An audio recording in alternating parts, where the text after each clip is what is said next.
اعوذ باللہ من الشیطان الرجیم بسم اللہ الرحمن الرحیم۔ سامعین اور ناظرین، جب یاسین قادری کا ایک نام نہاد مناظر ذوالفقار شاہ کے ساتھ مولا علی علیہ الصلوۃ والسلام کے ابو بکر، عمر اور عثمان سے افضل ہونے پر مناظرہ ہو رہا تھا، تو اہل سنت مناظر یاسین قادری نے مولا علی علیہ الصلوۃ والسلام کی افضلیت پر قرآن اور حدیث سے دلائل دیے۔ تو یاسین قادری نے یہ بھی کہا کہ حضرت عثمان جنگ سے فرار کر گئے تھے، اور فرار کرنے والا کرار غیر فرار یعنی مولا علی علیہ الصلوۃ والسلام سے افضل نہیں ہو سکتا۔ اس پر مخالف مناظر ذوالفقار نے کہا کہ صحابہ کے لیے فرار کا لفظ استعمال نہ کریں، تو یاسین قادری نے کہا کہ آپ فرار کا ترجمہ کیا کرتے ہیں؟ تو مخالف مناظر ذوالفقار نے کہا کہ یوں کہیں کہ تشریف لے گئے تھے، جس پر یاسین قادری نے کہا کہ تشریف لے نہیں گئے تھے بلکہ تشریف دکھا گئے تھے، جس پر ذوالفقار نے کہا کہ یہ گستاخی ہے۔ تو یاسین قادری نے کہا کہ قرآن میں ادبار کا لفظ آیا ہے، ادبار جمع ہے دبر کی، آپ دبر کی تعریف کیجئے، what is the definition of دبر؟ سامعین، اس پر ذوالفقار کو کوئی جواب نہیں آ سکا، اور بعد میں اس معاملے کو بہت زیادہ اچھالا گیا اور یاسین قادری کے خلاف بہت زہر اگلا گیا، اور یاسین قادری کو گستاخ صحابہ قرار دے کر ان پر جھوٹے مقدمات درج کروائے گئے۔ اور حال ہی میں بغیر حوالہ دکھائے بیان دینے والے دیوبندی مفتی عبد الواحد نے جو شعلہ بیانی یاسین قادری علی اللہ مقامہ کے خلاف کی ہے، وہ ملاحظہ کیجیے۔ کچھ دنوں سے سوشل میڈیا پر یہ بحث گرم ہے کہ جناب اویس ربانی صاحب کے چینل پر دو افراد کی آپس میں افضلیت سیدنا علی المرتضی رضی اللہ تعالی عنہ کے حوالے سے گفتگو ہوئی، اور اس گفتگو میں ایک شخص نے انتہائی گستاخی سے کام لیا، انتہائی نازیبہ جملے بکے، انتہائی نازیبہ حرکات ادا کی، اور اس نے حضرت امیر المؤمنین خلیفہ سوم عثمان بن عفان رضی اللہ تعالیٰ عنہ سمیت مختلف صحابہ کرام کے لیے نازیبہ کلمات کہے ہیں۔ میں اس کے متعلق چند معروضات آپ کی خدمت میں پیش کرنے لگا ہوں۔ سب سے پہلے اس حدیث پاک کی طرف آتے ہیں جو لوگوں کا سوال ہے کہ وہ شخص گستاخی نہیں کر رہا بلکہ وہ تو کتاب سے عبارت پڑھ رہا تھا۔ میرے دوستو، اگر ہم صحیح بخاری جلد نمبر 1 کتاب المناقب باب مناقب عثمان رضی اللہ تعالیٰ عنہ کھولیں تو اس میں یہ حدیث پاک آج نہیں بلکہ کئی سو سال سے موجود ہے۔ حضرت عبداللہ بن عمر رضی اللہ تعالی عنہما حرم میں موجود ہے۔ مصر سے آیا ہوا ایک شخص جو حضرت عثمان رضی اللہ تعالیٰ عنہ کا مخالف ہے، وہ آ کر ان سے پوچھتا ہے کہ کیا حضرت عثمان جنگ احد سے پیچھے نہیں ہٹے تھے؟ کیا وہ جنگ بدر میں شریک نہیں تھے؟ کیا وہ بیعت رضوان میں شریک نہیں تھے؟ انہوں نے ان تینوں کا جواب اس کی ہاں میں دیا کہ آپ کی بات ٹھیک ہے کہ حضرت عثمان جنگ احد میں بھی پیچھے ہٹ گئے، حضرت عثمان جنگ بدر میں بھی شریک نہیں ہوئے، حضرت عثمان بیعت رضوان میں بھی شریک نہیں تھے۔ وہ بندہ خوش ہونے لگا۔ حضرت نے فرمایا خوش ہونے کی بات نہیں ہے، اب پوری بات سنو۔ حضرت عثمان رضی اللہ تعالیٰ عنہ جنگ بدر میں اسی لیے شریک نہیں تھے، رسالت مآب علیہ السلام نے ان کو خود اپنی تشکیل میں رکھا تھا کہ میری بیٹی آپ کی اہلیہ حضرت رقیہ رضی اللہ تعالی عنہ بیمار ہے، آپ ان کی تیمارداری کیجئے۔ حضور پاک علیہ السلام نے واپسی میں انہیں بدری صحابی شمار فرمایا اور ان کو بدر کا حصہ عطا فرمایا۔ اور رہی بات جنگ احد کی، جنگ احد میں جب حضور پاک صلی اللہ علیہ وآلہ وسلم کے شہادت کی افواہ اڑی تو اس وقت مختلف صحابہ کرام نے مختلف حکمت عملیاں اپنائیں۔ بعض حضرات نے تو اپنی جان آفرین کے حوالے کی کہ جب رسول اللہ ہی نہیں رہے تو پیچھے زندگی کا فائدہ، اور بعض حضرات پیچھے ہٹ گئے تھے اور بعض حضرات اپنی جگہ پہ بالکل وہیں بیٹھ گئے۔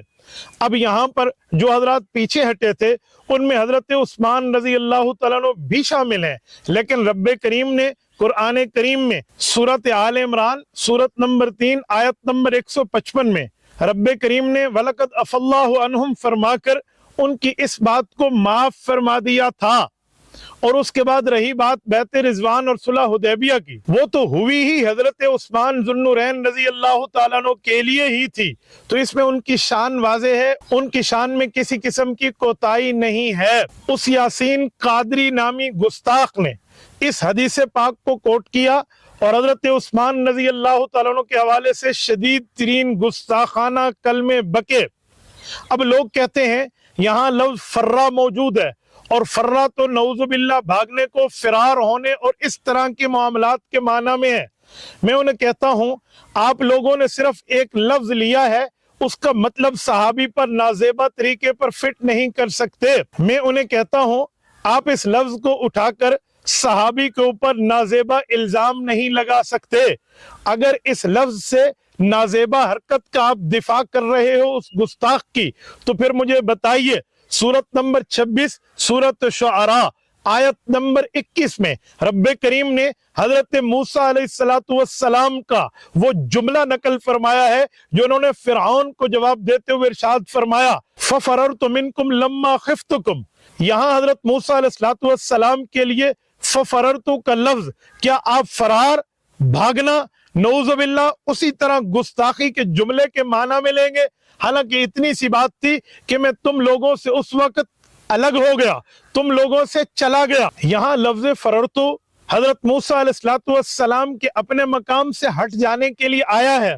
تو کچھ انسانیت بھی ہونی چاہیے، سنجیدگی بھی ہونی چاہیے، شرم اور حیا کی معاملے کو بھی سامنے رکھنا چاہیے۔ پر گستاخ اور اس میں شرم ہو، گستاخ اس میں سنجیدگی ہو، گستاخ اس میں ایمان ہو، یہ دو چیزیں رب کریم نے کبھی جمع نہیں فرمائی۔ میرے دوستو،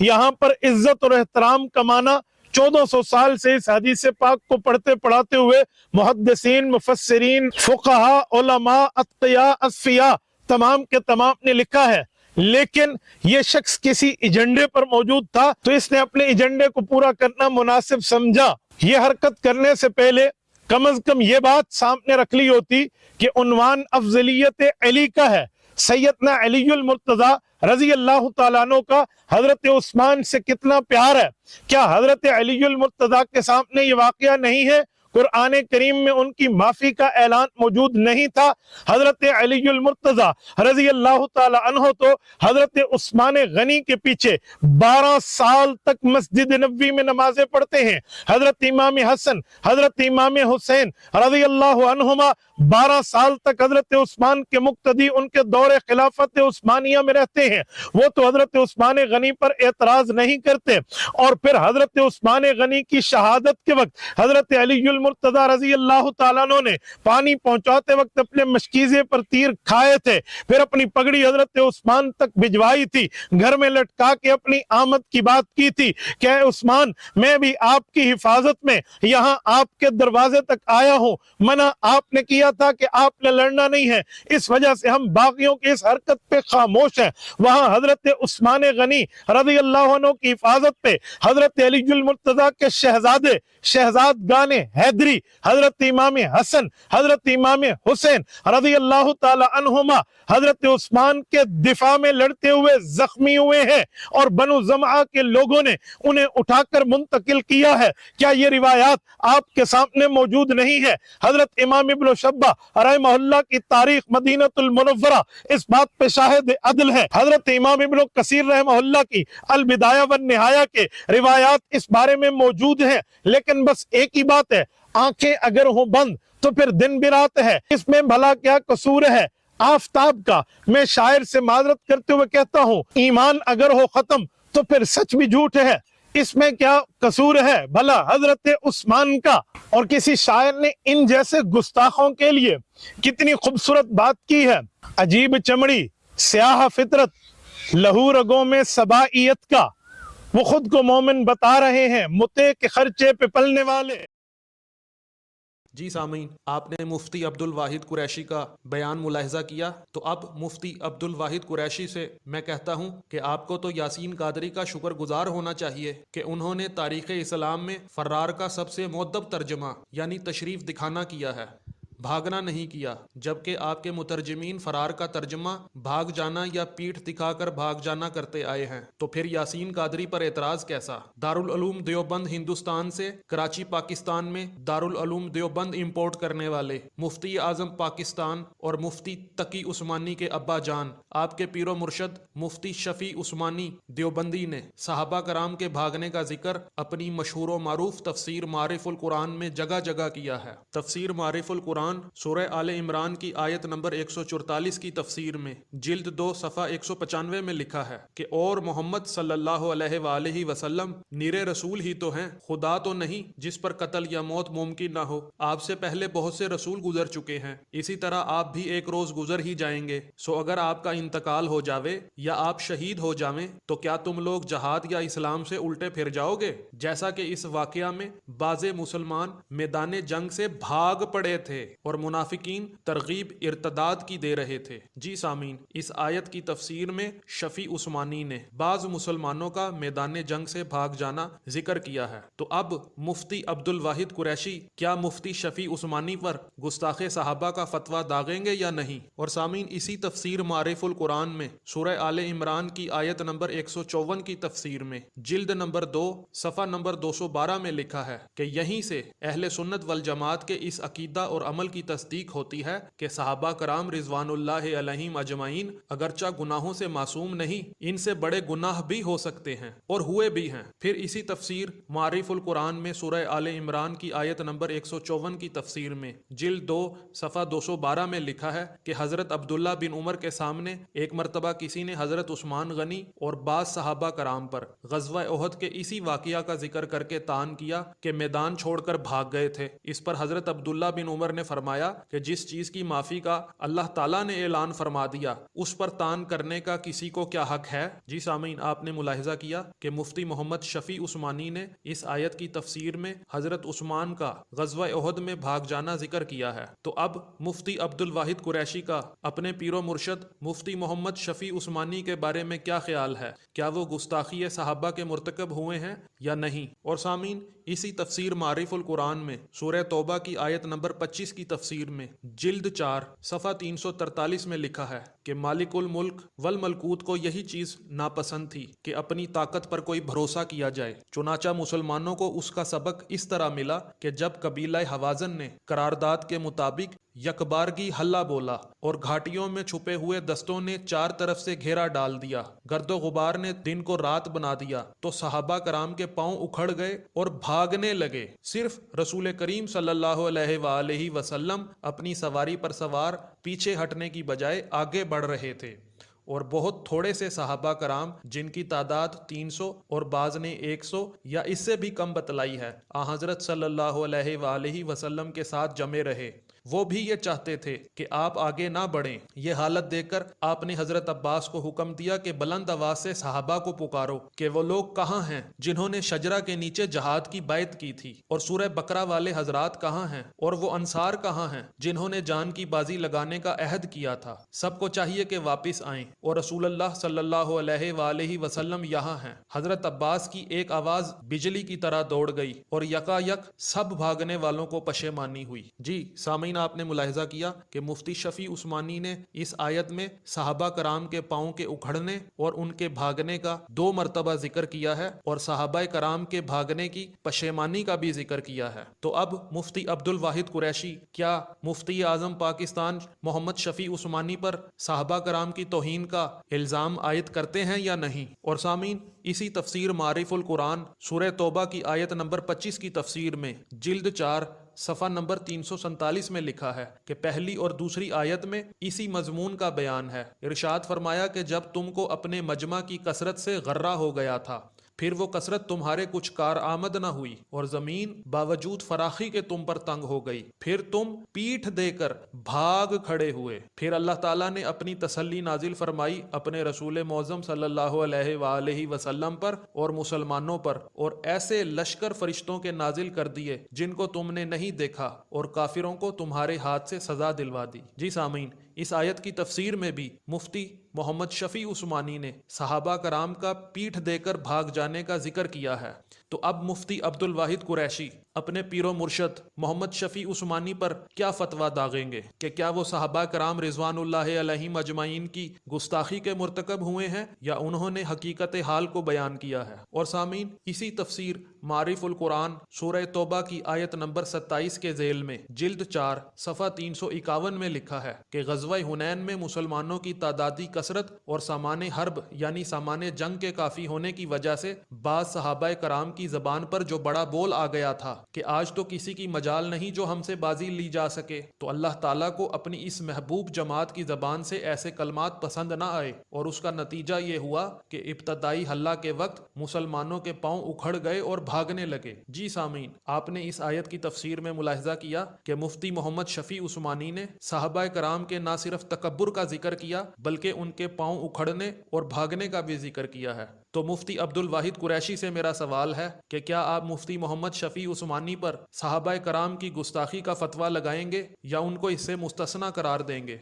اور سامعین، اسی تفسیر معارف القرآن میں سورہ احزاب کی آیت نمبر 33 کی تفسیر میں جلد 7 صفحہ نمبر 135 میں لکھا ہے کہ صدیقہ عائشہ اور ان کے ساتھ حضرت ام سلمہ اور صفیہ رضی اللہ تعالی عنہا یہ سب حج کے لیے تشریف لے گئی تھیں۔ وہاں حضرت عثمان غنی کی شہادت اور بغاوت کے واقعات سنے تو سخت غمگین ہو گئیں اور مسلمانوں کے باہمی افتراق سے نظام مسلمین میں خلل اور فتنہ کا اندیشہ پریشان کیے ہوئے تھا۔ اسی حالت میں حضرت طلحہ اور زبیر اور نعمان بن بشیر اور کعب بن اجرا اور چند دوسرے صحابہ کرام مدینہ سے بھاگ کر مکہ معظمہ پہنچے، کیونکہ قاتلان عثمان ان کے بھی قتل کے در پہ تھے۔ یہ حضرات اہل بغاوت کے ساتھ شریک نہ تھے بلکہ ان کو ایسے فعل سے روکتے تھے۔ حضرت عثمان غنی کے قتل کے بعد وہ ان کے بھی در پہ تھے، اس لیے یہ لوگ جان بچا کر مکہ معظمہ پہنچ گئے اور ام المومنین حضرت عائشہ کی خدمت میں حاضر ہوئے اور مشورہ طلب کیا۔ جی سامعین، آپ نے ملاحظہ کیا کہ مفتی محمد شفیع عثمانی نے اس آیت کی تفسیر میں طلحہ، زبیر، نعمان، کعب اور دوسرے صحابہ کرام کا مدینہ سے بھاگ کر مکہ معظمہ جانے کا ذکر کیا ہے۔ تو اب مفتی عبد الواحد قریشی مفتی شفیع عثمانی پر کیا فتویٰ لگاتے ہیں کہ کیا مفتی شفیع عثمانی نے بھاگ کا لفظ استعمال کر کے گستاخی کی ہے یا عین حقیقت کو اپنی تفسیر میں قلم بند کیا ہے؟ اور سامعین، اسی تفسیر معارف القرآن میں سورہ فتح کی آیت نمبر 1 جلد 8 صفحہ 63 میں لکھا ہے کہ ابھی ابھی یہ شرائط صلح طے ہوئی تھی اور صحابہ کرام کی ناگواری اس پر ہو رہی تھی کہ اچانک اسی سہیل بن عمر کا جو صلح نامہ کا فریق من جانب قریش تھا بیٹا ابو جندل جو مسلمان ہو چکا تھا اور باپ نے اس کو قید کر رکھا تھا اور سخت ایذائیں یعنی سخت تکالیف ان کو دیتا تھا، وہ کسی طرح بھاگ کر رسول اللہ صلی اللہ علیہ وآلہ وسلم کی خدمت میں پہنچ گیا اور آپ سرکار صلی اللہ علیہ وآلہ وسلم سے پناہ مانگی۔ جی سامعین، آپ نے ملاحظہ کیا کہ اس تفسیر میں ابو جندل کا نبی معظم صلی اللہ علیہ وآلہ وسلم کے پاس بھاگ کر آنا اور رسول کی پناہ لینے کا ذکر ہے۔ تو اب مفتی عبد الواحد قریشی کیا مفتی محمد شفیع عثمانی پر گستاخی صحابہ کا فتویٰ داغیں گے یا اپنے بیان پر نظر ثانی کریں گے؟ اور سامعین، اسی تفسیر معارف القرآن سورہ حشر کی آیت نمبر 1 کی تفسیر میں جلد 8 صفحہ نمبر 359 میں مفتی شفیع عثمانی نے لکھا ہے کہ اس کا واقعہ ابن کثیر نے یہ بیان کیا ہے کہ مسلمانوں کے خلاف کفار کی سازشیں اور مظالم کی داستان تو بہت طویل ہیں۔ ان میں سے ایک واقعہ بیر معونہ کا تاریخ اسلام میں معروف و مشہور ہے کہ بعض منافقین و کفار نے رسول اللہ صلی اللہ علیہ وآلہ وسلم سے اپنی بستی میں تبلیغ اسلام کے لیے صحابہ کرام کی ایک جماعت بھیجنے کی درخواست کی۔ حضرت صلی اللہ علیہ وآلہ وسلم نے 70 صحابہ کرام ان کے ساتھ کیے۔ بعد میں یہ حقیقت کھلی کہ ان لوگوں نے یہ محض سازش کی تھی، ان سب کو گھیر کر قتل کرنے کا منصوبہ بنایا گیا تھا اور وہ اس میں کامیاب ہو گئے۔ ان سے صرف عمر بن امیہ زمری کسی طرح نکل کر بھاگ جانے میں کامیاب ہو گئے۔ جی سامعین، آپ نے ملاحظہ کیا کہ مفتی محمد شفیع عثمانی نے آیت مذکورہ کی تفسیر میں عمر بن امیہ زمری کا بھاگ کر نکل جانے کا ذکر کیا ہے۔ تو مفتی عبد الواحد قریشی اب مفتی محمد شفیع عثمانی پر کیا گستاخی صحابہ کا فتویٰ لگائیں گے یا اپنے بیان کی طرف رجوع کریں گے؟ اور سامعین، اسی تفسیر معارف القرآن میں سورہ صف کی آیت نمبر 1 میں جلد 8 صفحہ نمبر 420 میں لکھا ہے کہ سب چیزیں اللہ کی پاکی بیان کرتی ہیں، کالن یا حالن، جو کچھ آسمانوں میں ہے اور جو کچھ زمین میں ہے، اور وہی زبردست حکمت والا ہے۔ پس جو ایسا باعظمت و شان ہو اس کی اطاعت ہر حکم میں ضروری ہے، جن میں سے ایک حکم جہاد کا ہے جو اس صورت میں مذکور ہے، جس کے نزول کا سبب یہ ہے کہ ایک بار بعض مسلمانوں نے باہم تذکرہ کیا کہ اگر ہم کو کوئی ایسا عمل معلوم ہو جو حق تعالیٰ کے نزدیک نہایت محبوب ہے تو ہم اس کو عمل میں لاویں، اور اس سے قبل جنگ احد میں باز جہاد سے بھاگ چکے تھے، جس کا قصہ سورہ آل عمران میں ہے، اور نیز وقت نزول حکم جہاد کے بعض کو وہ حکم گراں گزرا تھا۔ جس کا قصہ سورہ نساء میں ہے، اس پر یہ ارشاد نازل ہوا کہ اے ایمان والو ایسی بات کیوں کہتے ہو جو کرتے نہیں ہو؟ خدا کے نزدیک یہ بات بہت ناراضی کی ہے کہ ایسی بات کہو جو کرو نہیں۔ اللہ تعالیٰ تو ان لوگوں کو خاص طور پر پسند کرتا ہے جو اس کے راستہ میں اس طرح مل کر لڑتے ہیں کہ گویا وہ ایک عمارت ہے جس میں سیسا پلایا گیا ہے، یعنی جس طرح یہ عمارت مستحکم ناقابل شکست ہوتی ہے، اسی طرح وہ مجاہدین دشمن کے مقابلہ سے ہٹتے نہیں۔ مطلب یہ ہوا کہ تم جو کہتے ہو کہ ہم کو وہ کام معلوم ہوتا جو اللہ کے نزدیک سب سے زیادہ محبوب ہے، تو یہ عمل تو جہاد ہے۔ پھر اس کے نزول کے وقت گرانی کیوں ہوئی تھی اور احد میں کیوں بھاگ گئے تھے؟ جی سامعین، آپ نے ملاحظہ کیا کہ مفتی محمد شفیع عثمانی نے اس آیت کی تفسیر میں 2 مرتبہ صحابہ کرام کے غزوہ احد میں بھاگ جانے کا ذکر کیا ہے۔ تو اب مفتی عبد الواحد قریشی سے میرا سوال ہے کہ کیا ان تمام روایات کو پیش نظر رکھتے ہوئے آپ مفتی محمد شفیع عثمانی کو گستاخی صحابہ کا مرتکب قرار دیں گے، یا یہ کہیں گے کہ انہوں نے تو فقط ترجمہ کیا ہے اور حقیقت کو بیان کیا ہے؟ اور جہاں تک حضرت عثمان کے غزوہ احد میں بھاگ جانے کا تعلق ہے تو آپ خود مان گئے کہ اللہ نے انہیں معاف فرما دیا تھا۔ اس کا مطلب یہ ہے کہ آپ مان گئے کہ حضرت عثمان جنگ احد سے فرار ہوئے تھے، جنگ احد سے بھاگ گئے تھے، مگر آپ نے کمال چلاکی سے فرار کے ترجمے کو ادب کا لباس پہنا کر پیچھے ہٹنا کر دیا ہے۔ تو جناب یاسین قادری کا بھی تو یہی دعویٰ تھا کہ عثمان تشریف دکھا گئے تھے۔ رہی بات اللہ کے معاف کرنے کی، تو یاسین قادری بھی تو اس بات سے متفق ہیں کہ اللہ نے ان کو معاف کر دیا ہے۔ وہ کب اس بات سے انکاری ہیں کہ غزوہ احد میں اللہ تعالیٰ نے بھاگنے والے اصحاب کو معاف کر دیا تھا؟ لیکن ہمارا موقف یہ ہے کہ ایک مرتبہ غلطی کی معافی ہوتی ہے، بار بار غلطی کی معافی نہیں ہوتی۔ بار بار غلطی سے گناہ صغیرہ بھی گناہ کبیرہ میں بدل جاتا ہے۔ اور یہ جو آپ نے دعویٰ کیا ہے کہ امام علی اور امام حسن اور امام حسین علیہم الصلاۃ والسلام 12 سال حضرت عثمان کی اقتداء میں نماز پڑھتے رہے ہیں، تو ذرا کسی شیعہ کتاب سے حوالہ تو پیش کیجئے،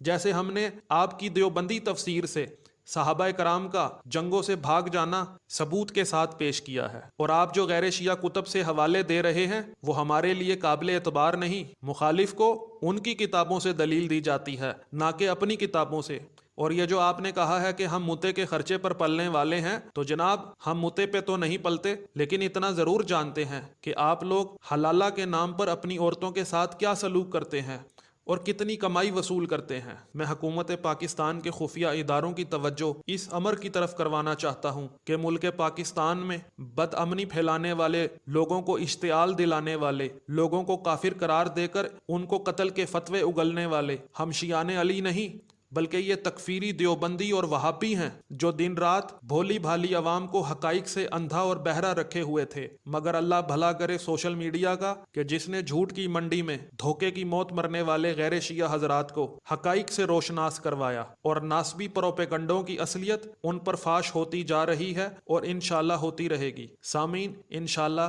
مزید ویڈیوز میں یاسین قادری کے خلاف زہر اگلنے والی توپوں کو ہمیشہ کے لیے خاموش کر دیا جائے گا۔ اگر آپ کو ویڈیو پسند آئی ہے تو ویڈیو کو لائک کریں، کومنٹ کریں اور زیادہ سے زیادہ لوگوں میں شیئر کریں تاکہ لوگوں پر ان کے خود ساختہ عقیدوں کی کلئی کھل جائے۔ السلام علیکم ورحمۃ اللہ وبرکاتہ۔